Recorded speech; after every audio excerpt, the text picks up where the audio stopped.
শুভ সকাল বন্ধুরা। এই বর্ষাতে আজ আমরা বেরিয়ে পড়লাম এক দারুণ অ্যাডভেঞ্চারে, যেখানে কিনা ইলিশ উৎসব হচ্ছে। হ্যাঁ, তোমরা ঠিকই ধরেছ, আমরা চলেছি সুন্দরবনের পথে। শুনলেই গায়ে কাঁটা দিয়ে ওঠে, তাই না?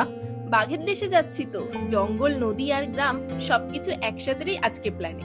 চলো যাই।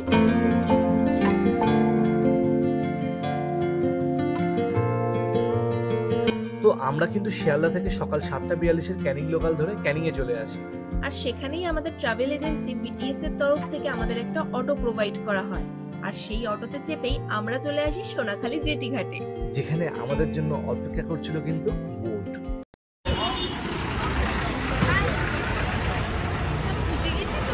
ধরো পারবে না তো। তোমাদের কাছে একটাই অনুরোধ, আমাদের ভিডিওটা যদি ভালো লেগে থাকে লাইক কমেন্ট শেয়ার করতে একদম ভুলো না।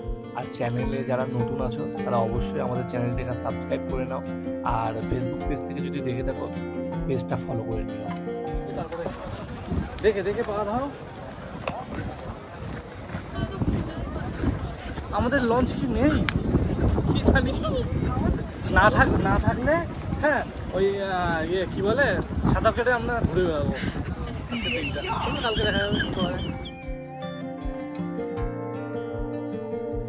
পাওয়া গেল সবার শেষে। এই যে ব্রিজ আছে আবার, দারুণ।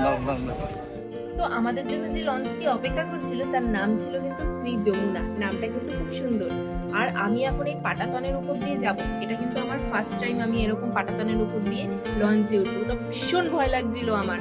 বাপি কোনো রকম আমাকে একটু উদ্ধার করে নিয়ে গেল। আর তারপরে তো বড়মশাইও চলে আসছে পিছন। ওর তো কোনো ভয়ই লাগছে না। ও ঠিক মানে এক হাতে ক্যামেরা ধরে কি সুন্দর আসছে। কিন্তু আমার এটা ফার্স্ট টাইম ছিল, তো আমি কিন্তু খুব ভয় পাচ্ছিলাম। তো লঞ্চে ওঠার সঙ্গে সঙ্গে দাদারা কিন্তু আমাদেরকে ওয়েলকাম ড্রিঙ্কস দিয়ে দিয়েছে। Welcome sir. Thank you.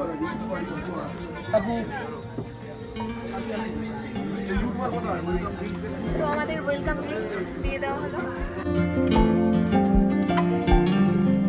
Welcome drinks শেষ হতে না হতেই আমাদের হাতে চলে আসলো ব্রেকফাস্ট। আর ব্রেকফাস্টে ছিল লুচি, আলুর দম আর একটা করে মিষ্টি। তো সুন্দরবনে আজকে আমাদের প্রথম দিন।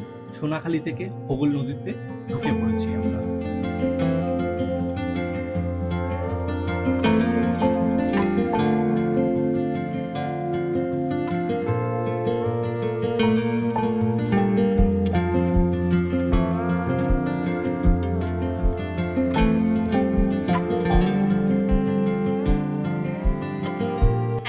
সকাল 11টা আর আমাদের হাতে চলে আসলো গরম গরম চিংড়ি মাছের পকোড়া।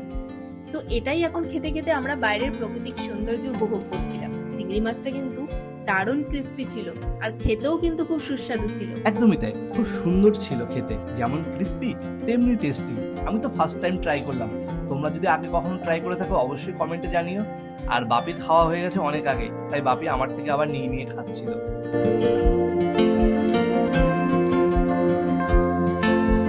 আমরা এখন হোগল নদী, গোমতী নদী, করতাল নদী, নিতাই নদী হয়ে পৌঁছে গেলাম গোসাবা ঘাটে। আর এখানে কিন্তু রয়েছে হ্যামিল্টন বাংলো, রবীন্দ্রনাথ ঠাকুরের বাংলো, বেকন বাংলো, যা দেখার জন্য আমরা এতজন সহযাত্রী একসঙ্গে এখানে এসে পৌঁছালাম। তো চলো সেদিকে যাওয়া যাক। কেমন লাগছে? নেমে গেছি গোসাবায়। কাদা। এই পাথর দিয়ে আসো, পাথর ধরে আসো।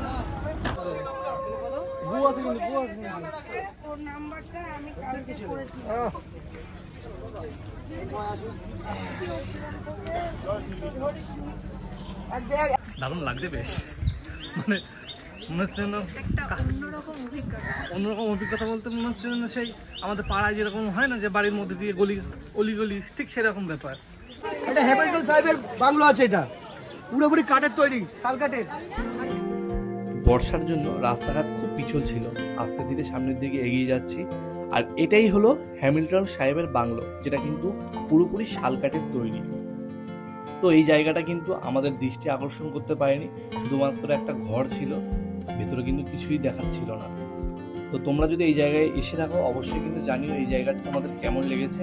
আর যদি না এসে থাকো অবশ্যই কিন্তু বিটিএস এর তরফ থেকে সুন্দর আয়োজন করা হয়েছে। তোমরা তাদের এই কন্ট্যাক্ট নাম্বারে যোগাযোগ করে এখানে তাদের সাথে আসতে পারো। এর ভিতরে হচ্ছে ঢোকা যাবে না, এখানটায় লক করা। এখান দিয়ে যে একটুখানি দেখা যাবে একটুখানি, তো এখান থেকে আমাদের তাড়াতাড়ি বেরিয়ে যেতে হবে, ওখান থেকে বলেছে। তো ও এখন টিকিট কাটছে আর আমরা এখন প্রবেশ করব রবীন্দ্রনাথ ঠাকুরের বাংলো, যেটা কিনা বেকন বাংলো হিসেবেও পরিচিত। দেখতে পাচ্ছ সামনে কিন্তু অনেক ভিড়, কারণ অনেকগুলো লঞ্চ কিন্তু দাঁড়ায়, তারপরে কিন্তু একসঙ্গে এত মানুষ আমরা প্রবেশ করেছি, তার জন্য কিন্তু ভিতরে এত ভিড়। আর দেখতেই পাচ্ছ আমরা এখন সামনে বাংলোতে প্রবেশ করব। এই বাংলোটাও কিন্তু পুরোটা কাঠ দিয়েই তৈরি।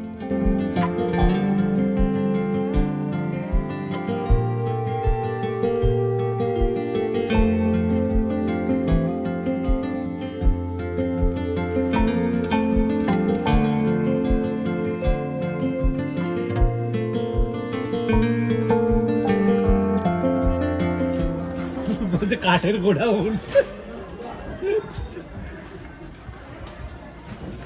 সে এর পাক এবার সেখানে ধরে ধরে বেরিয়ে যাচ্ছে না।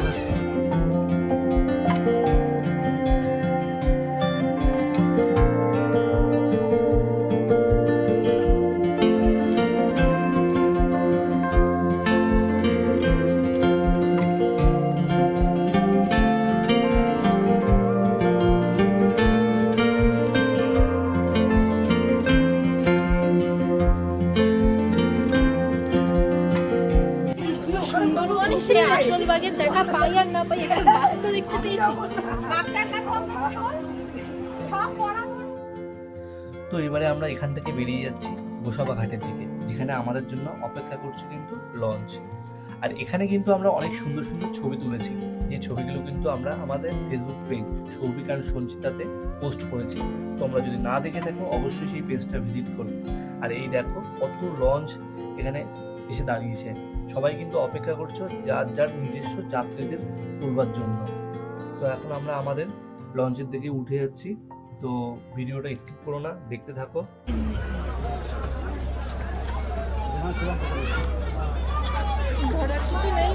হ্যাঁ সব আছে, ধরুন সব আছে।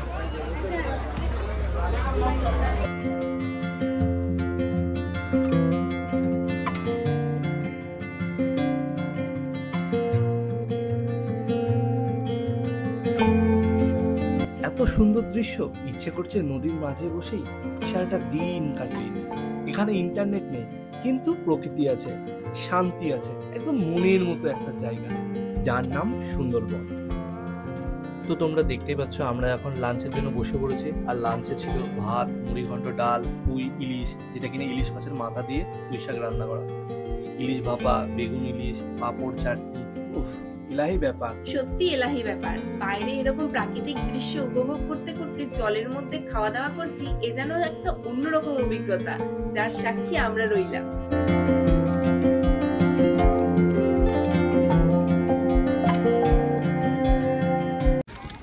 তো এখন আমরা লঞ্চ থেকে নামলাম, দেখছো আকাশটা এখন একটু মেঘলা মেঘলা হচ্ছে।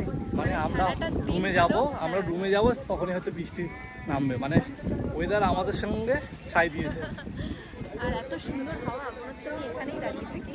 তুমি দাঁড়িয়ে থাকো, আমরা চললাম। এখন কিন্তু আমরা পাখিরালয়ে পৌঁছেছি, আর আমাদের হোটেলটা কিন্তু এখানে। তুমি তাহলে তুমি আর ভেড়া এক ফ্রেমে। ভিডিও শুট চাপ নেওয়ার দরকার নেই, উঠবি এরা উঠবি। তো এই রুমটা আমাদের জন্য প্রোভাইড করা হয়েছে, রুমটা কিন্তু খুবই সুন্দর, তাই না? হ্যাঁ, রুমটা কিন্তু খুবই সুন্দর। আর আমরা যেহেতু 3 জন, তাই আমাদের 2টো বেড প্রোভাইড করা হয়েছে। ইচ্ছে করলে কিন্তু আমরা এখানে 4 জনও স্টে করতে পারতাম। আর এই বাথরুমটা দেখো কতটা পরিষ্কার পরিচ্ছন্ন। তো সন্ধ্যাবেলা ঝুমুর নাচের প্রোগ্রাম রয়েছে, যেটা আমাদের আগেই বলে দেওয়া হয়েছে, আর তার জন্য এখন আমরা একটুখানি ফ্রেশ হয়ে নিই। তো সন্ধ্যাবেলা আমাদের স্ন্যাক্স চলে এসেছে, আর স্ন্যাক্সে রয়েছে গরম গরম চিকেন পকোড়া আর কফি। তো চিকেন পকোড়া দিয়ে কফি কিন্তু সত্যি খুব ভালো লাগে। আর একটু বাদেই কিন্তু ঝুমুর নাচ শুরু হবে, যার জন্য আমাদের তাড়াতাড়ি স্ন্যাক্সটা দিয়ে দেওয়া হয়েছে। তো তার জন্য আমরা এখন চিকেন পকোড়া আর কফিটা এনজয় করে খেয়ে নিচ্ছি। তো শুরু হয়ে গেছে ওইদিকে ঝুমুর নাচ।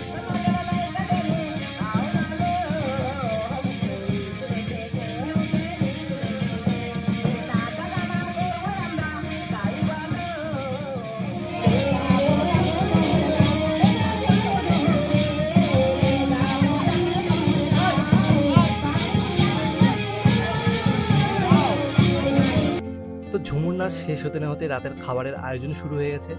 আর প্রথম কিন্তু বাপি বসে পড়েছিল, আর বাপির সাথে সাথে আমরা দুজনেও বসে পড়েছিলাম। আর আমাদের দুজনের দেখা দেখিতে কিন্তু বাকি সদস্যরাও কিন্তু খেতে বসে গেছিল। আর আজকের ডিনারে কিন্তু ছিল ডাল, আলু ভাজা, আর আজকের শো স্টপার মটন কষা। হ্যাঁ, আর এই মটন কষাটা কিন্তু একদম বিয়ে বাড়ির মতো হয়নি, একদম আমাদের ঘরোয়া বাড়িতে যেরকম রান্না করা হয় ঠিক সেরকম হয়েছে। মানে খুব তৃপ্তি করে আমরা খেতে পেরেছি, আর একটু বেশিই খেয়েছি।